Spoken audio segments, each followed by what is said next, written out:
Hi, Shreya. Long Hello. time. Yes, Finally, we yes, are face to face like this. yes. So, Shreya has been a student and recently scored a 42 on verbal and overall 740 score.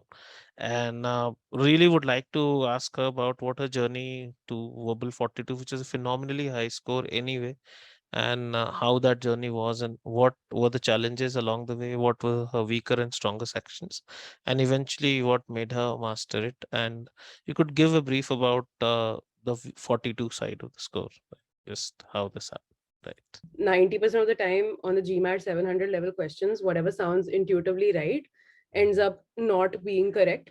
At least if you're going on your intuition, it's not the wisest way to go. And basically, with these classes, I think eventually it becomes so methodical that it becomes like you are solving a math problem of sorts. So, especially in sections like SC, even in RC to an extent, I think it truly becomes like a math sum. So don't worry if you are someone who doesn't have a base proficiency in verbal. In fact, I would say it's less for you to unlearn. So if you just go along with the rules that are given, it's really like it's a very very doable thing to score, above 40. um, Secondly, I would like to say that for anyone who's more comfortable with verbal and less with quant, at the end of the day, what uplifted my score to a 740 was verbal. And of course, quant is incredibly important in GMAT. And, the even 1 point more on quant can be 20 points higher in your score versus a 1 point translating to 10 on verbal. But basically, don't feel like you can't get a good score, or there's only one way to get a good score or the score that you want. Because even with verbal, like it does make a big difference. Even if your quant isn't like at a 50 or a 51 or exactly where you want it to be, you can definitely compensate with verbal. It's very doable. And even though it might seem a little bit more subjective, that's actually not the case once you get to know what kind of things you should be looking for in the paper. In terms of pacing, also, like, I think it'll really improve. I think with verbal, the most important thing is just kind of staying in touch. And even if you can solve two passages per day, even if you can solve like 10 sentence correction, examples in a day, CR also, like, just staying in touch is like the most important thing. Like, of course, like, we all intend to, give this 3 hours every day, but sometimes what happens is if we're not able to keep that up, then it becomes really easy to just say that, okay, if I can't do 3 hours, I won't do it at all. From personal experience, it's really really hard to come back if you've taken even like a 3 or 4 day complete break where you haven't touched it at all. So even if you can dedicate half an hour a day and actually note down those errors and not make them again, that's genuinely like very productive, and it'll help you because on the day of the exam you're not going to freeze. Like it, after a point, after you solve like 100, 150 passages, after you solve like, I don't know, 500, 600 sentences, sentence correction questions, it becomes muscle memory. So the more you kind of do that, the less chances there are of it taking you by surprise on the exam day. And honestly, like, the most important thing I would like to say is, even if you are very very comfortable with verbal, please don't depend on intuition. Not because it will go wrong on the exam day, but if you're nervous and you're jittery, it might just not work at all. And if you're not in that habit of actually deducing and circling out errors and going about it in a really methodical way, like that way, even though it's a little bit more tedious, it's not going to fail you no matter how anxious you are. So yeah, that's pretty much my experience with verbal. But what were your initial challenges that in terms of accuracy, because speed wasn't your challenge? So, if Mhm. at all, was there anything related to accuracy that you felt was a genuine challenge for you? So yeah, I think again I went about it very intuitively in the beginning. So that meant that I tried to look for the correct answer in an RC. And while sometimes it is verifiable, sometimes in the tougher passages, it's genuinely impossible to say why the right answer is correct. You can only say why the wrong ones are wrong. And for Mhm. that, you have to, like, it gets very nitpicky, which is very was unfamiliar for me. So in the beginning, I think RC is something that I struggled with. But I think octave after a point just becomes very, very subconscious. So, you won't, like, basically you will still do it intuitively, but your intuition, like the process to get there, will change. And it's definitely like worth it, even if you are comfortable. Like for me, I am from a field that is very like primarily a part of communications.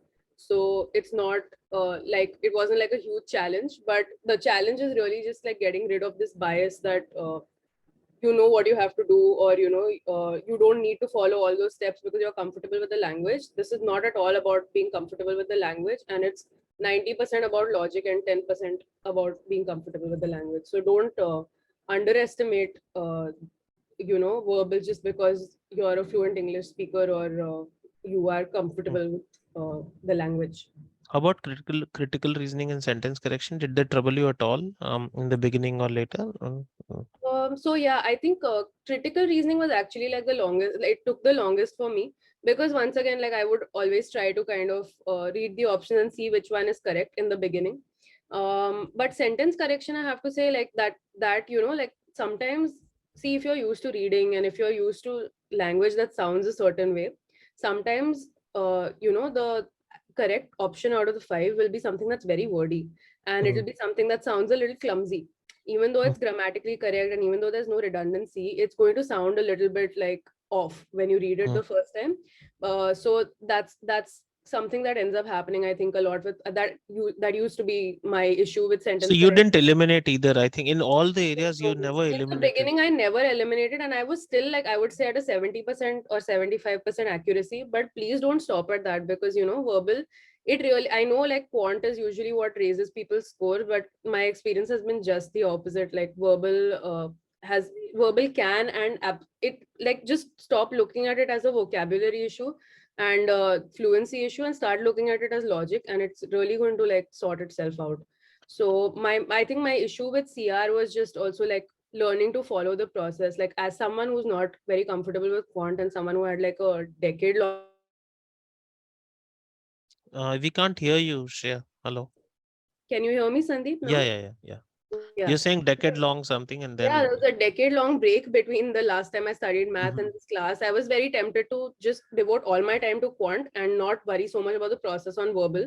But please don't do that. The process is there for a reason. It's there because even if you're terrified, if you're anxious, if you think your paper is not going well, that muscle memory after you've solved like hundreds or thousands of questions is not going to fail you. So follow the process. Okay. Don't try to look for what's correct at all. Also, one more thing. Was there anything unusual on your exam? If you say that, anything that you could say that, what you study here and what you actually encounter, do they Hmm. sound very, very similar? Do they not? I mean, I want to take a very objective assessment of this. Please tell me. So I would say in quant it was a little bit like the question wordings were a little bit more like the OG, or maybe that was my understanding. But verbal was completely straightforward.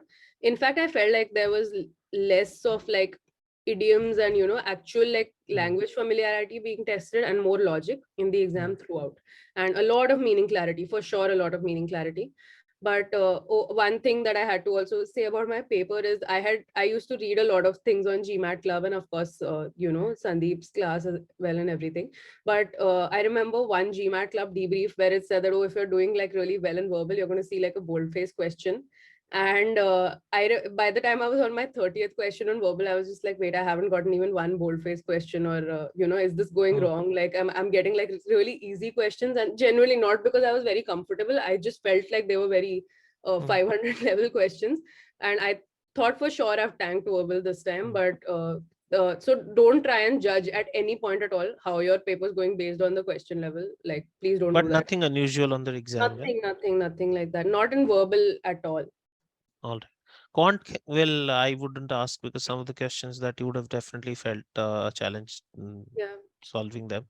So, Mhm. Shreya, I mean, you did text me, and we know that you're applying now. So, I think must be busy season for you, although with work Yeah. and so just keep up with the great work. And I'm very sure with the profile that you have, you are slated to really crack one of the Ivy League top schools. Absolutely. So, thank you for your time right now, and we'll press on with the session. Thank you. Bye.